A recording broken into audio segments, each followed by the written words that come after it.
ಇತ್ತೀಚೆಗೆ ಪಹಲ್ಗಾಮ್ ಅಟ್ಯಾಕ್ ನಂತರ ಮೋದಿಜಿಯವರು ಬಹಿರಂಗವಾಗಿ ಪಾಕಿಸ್ತಾನಕ್ಕೆ ಪಾಠ ಕಲಿಸ್ತೀವಿ ಅಂತ ಹೇಳಿದ್ರು. ಅವರ ಮಾತನ್ನ ನಿಜ ಮಾಡಿದ್ದು ನಮ್ಮ ಭಾರತದ ಸೈನಿಕರು. ಅದು ನೌಕಾಪಡೆ ಇರ್ಬೋದು, ವಾಯುಪಡೆ ಇರ್ಬೋದು, ಹಾಗೂ ಭೂಸೇನೆ ಇರ್ಬೋದು. ಮೂರು ಸೇನೆಗಳ ಒಂದು ಕೋಆರ್ಡಿನೇಟೆಡ್ ಎಫರ್ಟ್ ಇದ್ದ ಪಾಕಿಸ್ತಾನದ ಸುಮಾರು 11 ಏರ್ಫೀಲ್ಡ್ ಗಳನ್ನ ಡೆಸ್ಟ್ರಾಯ್ ಮಾಡಿದೀವಿ.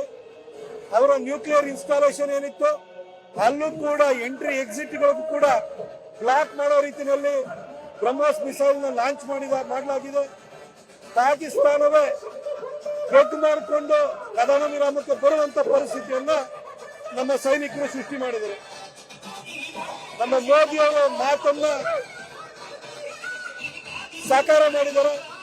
ಅವರಿಗೆ ಒಂದು ಗೌರವ ಹೆಮ್ಮೆಯ ಸಂಕೇತವಾಗಿ ನಾವು ಕೃತಜ್ಞತೆಯನ್ನು ಅರ್ಪಿಸುವಂತ ತಿರಂಗ ಯಾತ್ರೆಯನ್ನ ಮೈಸೂರಿನ ಜನರಲ್ ತಿಮ್ಮಯ್ಯ ಸರ್ಕಲ್ ಇಂದ ಶಿವರಾಂಪೇಟೆ ರೋಡ್ ಹಾಗೆ ದೇವರಾಜ ಅರಸು ರೋಡ್ ಮುಖಾಂತರವಾಗಿ ನಾವು ತೆಗೆದುಕೊಂಡು ಹೋಗ್ತಿದ್ವಿ. ಅಪಾರ ಸಂಖ್ಯೆಯಲ್ಲಿ ಶಾಲೆ ಕಾಲೇಜು ವಿದ್ಯಾರ್ಥಿಗಳು ಬಂದಿದ್ದಾರೆ, ಸಾರ್ವಜನಿಕರು ಬಂದಿದ್ದಾರೆ, ಎಲ್ಲ ಧರ್ಮಗಳ ಗುರುಗಳು ಕೂಡ ಬಂದಿದ್ದಾರೆ. ಒಂದು ಅದ್ಭುತವಾದಂತಹ ತಿರಂಗ ಯಾತ್ರೆ ನಡೀತಾ ಇದೆ.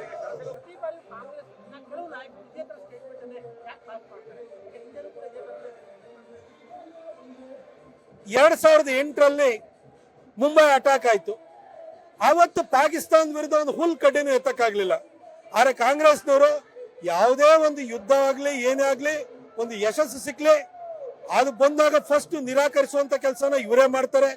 ಯಾವುದೇ ಘಟನೆ ನಡೀಲಿ ಪಾಕಿಸ್ತಾನಕ್ಕಿಂತ ಮೊದಲು ಸಬೂತನ ಕೇಳುವಂತರು, ಅದಕ್ಕೆ ಸಾಕ್ಷ್ಯ ಕೇಳುವಂತರು ಕಾಂಗ್ರೆಸ್ನವರಾಗಿರ್ತಾರೆ. ಸರ್ಜಿಕಲ್ ಸ್ಟ್ರೈಕ್ ಮಾಡಿದಾಗಲೂ ಕೂಡ, ಬಾಲಕೋಟ್ ಅಟ್ಯಾಕ್ ಮಾಡಿದಾಗಲೂ ಕೂಡ ಪಾಕಿಸ್ತಾನ ಎವಿಡೆನ್ಸ್ ಕೇಳಲಿಲ್ಲ, ಆದ್ರೆ ಕಾಂಗ್ರೆಸ್ನವ್ರು ಕೇಳ್ತಾರೆ. ಈ ಕಾಂಗ್ರೆಸ್ನಲ್ಲಿ ಆ ದೇಶ ವಿರೋಧಿ ಮನಸ್ಥಿತಿ ಅನ್ನೋದು ಪಾಕಿಸ್ತಾನವನ್ನ ಸೃಷ್ಟಿ ಮಾಡಿದಂತಹ ಕಾಂಗ್ರೆಸ್ಸಿಗೆ ಮೊದಲಿಂದಲೂ ಇದೆ. ಇವತ್ತೇನಾದ್ರೂ ಕಾಂಗ್ರೆಸ್ ಯಾವ್ದಾದ್ರು ಒಂದು ಪಕ್ಷಕ್ಕೆ ಪಿತಾಮಹ ಆಗಿದ್ರೆ ಅದು ಪಾಕಿಸ್ತಾನಕ್ಕೆ ಪಿತಾಮಹ. ಅದು ಯಾಕಂದ್ರೆ ಕಾಂಗ್ರೆಸ್ಸಿನ ಕೊಡುಗೆನೆ ಇವತ್ತು ಪಾಕಿಸ್ತಾನ ಸೃಷ್ಟಿಯಾಗಿದ್ದು. ಹಾಗಾಗಿ ಇಂಥ ಯಾವುದೇ ಘಟನೆ ಸಂಭವಿಸಿದ್ರು ಕೂಡ ಪಾಕಿಸ್ತಾನ ಪರವಾಗಿ ಪ್ರಶ್ನೆ ಮಾಡುವಂಥದ್ದು, ಅನುಮಾನ ವ್ಯಕ್ತಪಡಿಸುವಂತ ಕೆಲಸವನ್ನು ಕಾಂಗ್ರೆಸ್ ಮಾಡುತ್ತೆ.